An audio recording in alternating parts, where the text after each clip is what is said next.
صحیح بخاری حدیث نمبر 22۔ حضرت محمد مصطفیٰ صلی اللہ علیہ وآلہ وسلم نے فرمایا، جب جنتی جنت میں اور دوزخی دوزخ میں داخل ہو جائیں گے، اللہ پاک فرمائے گا جس کے دل میں رائی کے دانے کے برابر بھی ایمان ہو اس کو بھی دوزخ سے نکال لو۔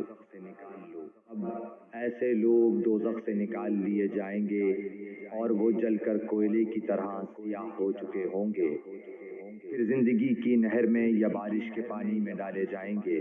اس وقت وہ دانے کی طرح اگائیں گے جس طرح ندی کے کنارے دانے اگاتے ہیں۔